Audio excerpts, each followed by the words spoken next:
And in that moment, I shared with them some of my early impressions of this new place. I'm from Libya, I was living in Cairo, this was a new environment for me. And I proposed to them that by coming here I discovered how deeply civilized Cairo was. And I remember using this word, civilized, in a way that was a retaliation, because already that word was being employed in different ways in the classroom discussions.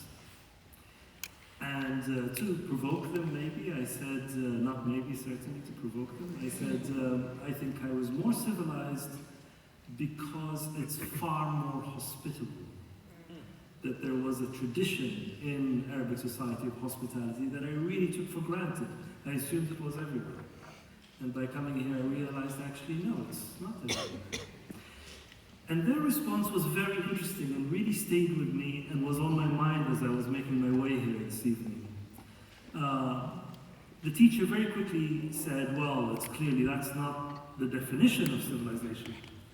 And he and the boy really didn't need any more than that to be satisfied. They laughed, and then a silence fell. And that silence was really the most powerful thing from that experience. And it's a silence that I had to navigate. I grew within it. I learned within it. I learned to read and write within it. To love within it, and it shaped a lot of those early years. Later on, of course, you find your guides. You know, you find the writers that show you how you can live as a guest, but live free, and not be distracted by the invitation of being a guest. They're imperfect guides. Mustafa Saeed and Tayyib Saleh's novel Season of Migration to the North, a book that Edward Said described as a heart of darkness in reverse, as the native returns home, and Mustafa Saeed returns in a way that is very complicated. Amy Foster, which tells the story, Joseph Conrad's short story, possibly the most autobiographical short story that Joseph Conrad wrote, about a Balkan refugee who nearly drowns on his way here. A story that has, of course, painful contemporary resonances here today. Finds himself in a Kentish village, doesn't speak the local language, they think he's wild. Eventually he assimilates and marries Amy Foster, the local farmer's daughter. And then towards the end of the story, he gets very ill. They have a boy together, and Amy Foster is okay with him, except that she finds that he's a bit more loving than necessary towards the boy. A bit more indulgent, maybe, according to her. And he gets very ill, he gets a fever, and in that fever he reverts back to his mother tongue. And it scares Amy Foster, and she runs out and leaves him to his own demise. All of these guides are deeply imperfect, but there are ways that you find a way to navigate this situation. Later on, of course, as a writer, and even though now things, and in the years that I've been writing here, things have changed some. You know, there's more diversity, there's more diversity in the editorial responses.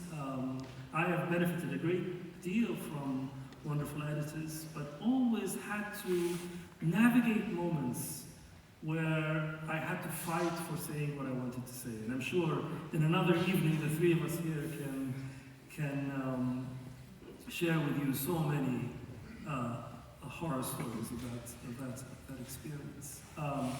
So this is just a very quick way to say how I've arrived, not only here tonight, but arrived at Equator when 2 days ago the website went live and I sat down and read everything on it in one sitting.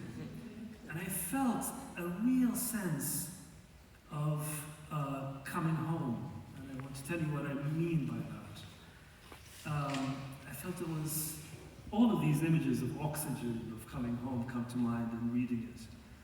Because it had in it not a cliched idea of what diversity is, but a real sort of understanding and reckoning with the scale and complexity of the human experience. It took seriously this incredible privilege of being a human being, our inheritance, the overwhelmingly great, many things that we have in common. And in a sense, it made me think that the problem with that moment in the bus hurtling down the country lane with my teacher and the other students, and the silence that I felt I endured in that moment, was not only because it made me feel uncomfortable, it made me feel subject to a kind of prejudice. That, of course, was a problem, but it wasn't the greatest problem of it. The greatest problem was it made the world feel very small. That, in other words, one of the responses, I think, one of the possible responses of being a human being is that we really need to pay attention. We need to pay attention, and all gestures of prejudice are gestures of the opposite of attention. They're a distraction. And in reading The Equator, I felt that sort of sense of an expansive sense of attention. So I would congratulate everyone involved and wish you all the best, and ask everybody else, because I am like you, the reader here, ask everybody else to support it in any way that you can. Best of all is to read it, but also money is important, isn't it? But what I wanted to start with is really to ask Pankaj and Nisreen to share with us how this started, what it means for you, what is it responding to? How many people know very little about the history, but choose to know very little? And it's been wonderful to see, people learning more about that history, even though against this very horrendously painful reality of it. The other thing that I was thinking about when I was reading Equator, and really, Equator people, get on with it. We need more articles now, because I've read everything 2 days ago.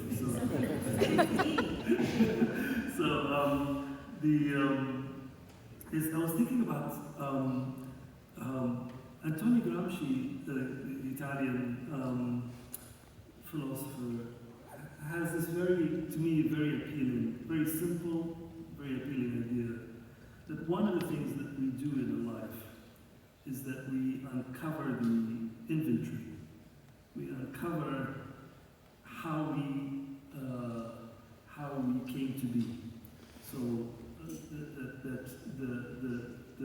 the mere act of existing is an invitation to uncover history and a chronology of events and all that complexity.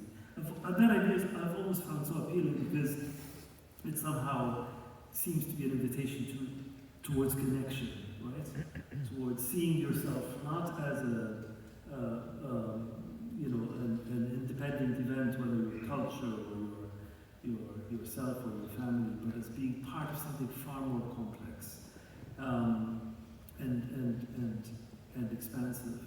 And that, it seems fitting that you do that, or you try to engage with that idea through a magazine, given that the magazine, unlike a book, is a very active, unstable structure, and part of the thing. So this is just an attempt, so that we can say we tried. I would, I don't think I can put it better than this. It's a project that is certainly born out of witnessing immoral and intellectual calamity. But it's also, I think, a project that bases itself on the idea of hope, of opening up a horizon of hope. And I think that hope was certainly offered to us by this heartening sight protesters every Saturday, filling up the streets of London, filling up the streets of other major Western cities. Just a few weeks ago, the mass mobilization in Italy. Who expected that, or in Spain, for that matter? I think what it showed us that beyond the antics of the political and media class, behind the moral and intellectual treason of this particular class, there exists a large population, an overwhelming majority, in fact, I would argue, of people with conscience, people who want this, if not to be a hugely superior world, at least a world with less misery, less suffering, a world with, where empathy, compassion, solidarity, justice, these values have some meaning. And they're not daily mocked by our political and media class or ironized away. I think, let's take this seriously, and I think really for us, the inspiration also was the sight of people mobilizing, people resisting. And again, that sort of thing, like, if you don't do something, if you don't come together at this moment, there's nothing, as writers and intellectuals, we can salvage from this moment. We can continue in our respective careers. I can continue writing for the New Yorker or the New York Review books or the Guardian, and maintain my little perch in these large institutions. But I know that I would not really be able to live with an easy conscience in many of these places, and that it would be very difficult for me actually to carry on. So I think coming together, like many people did on the streets, coming together as writers, as artists, as intellectuals, that seemed a kind of imperative, really, imperative. And again, I often think about other platforms of this sort, periodicals, magazines, their origins. I don't think any of them have been born at such a conjuncture. When you look at the history of the New Yorker or the New York Review books, they emerged in far too complacent times. Periods. Society is extremely affluent, very stable politically, and in many ways they kind of reflected that particular tone. The tone also took on some of the sort of situation or had that kind of complexion. This is very much a project born out of urgency, but at the same time a very a very determined, calm desire to chronicle the world as it actually is. To also not sort of in an activistic way offer hope, but simply offer hope by revealing the multiplicity, the plurality of human experience, and the sheer range of it, in different societies of the world, and not let ourselves be overwhelmed with this ongoing disaster of the collapse of the West, of the undermining of mainstream Western institutions. There is so much work to be done here. There is so much that we can all do together at this point, culturally, politically, and confining ourselves to the realm of ideas and art and thought. There is so much yet to be done, so much yet to be accomplished. I mean, just speaking of diversity, I often say, like, have we even explored the true cosmopolitanism of some of the canonical figures of Western literature, of philosophy?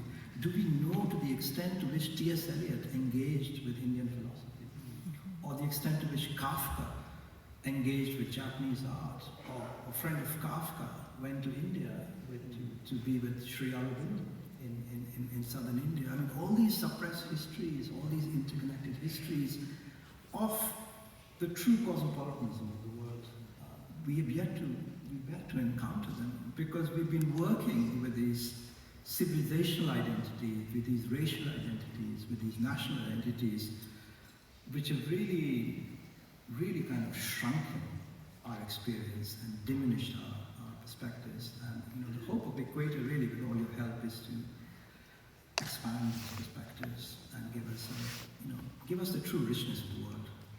I'd add just one more thing to that, Pankaj, which is there's this phrase of the other, right, or being othered, and it feels to me that as an other, that there are so many more others than I thought that aren't actually others, if that makes sense. In that, over the past 2 years, I think many people who are not of colour, who are not immigrants, who are not Muslim, who have lived lives that have been blissfully ring-fenced and protected from the kind of depravities of the rest of the world, have become othered in their experience, right? In that the way that the laws on freedom of speech have been violated, that their mental faculties have been disrespected, that they have been targeted by their own governments and gaslit, and I feel in a way that the centre has become the periphery, right? That there are so many people that feel like they are politically other now. And so for me, Equator, and I think all the other things that are coming up in this time, whether they're protests, community endeavours, media organisations, political movements, they are built on this sense that we are all othered now, one way or the other. And so our fates are much more connected in that way. Thank you all so much for coming, and congratulations to Equator. Thank you.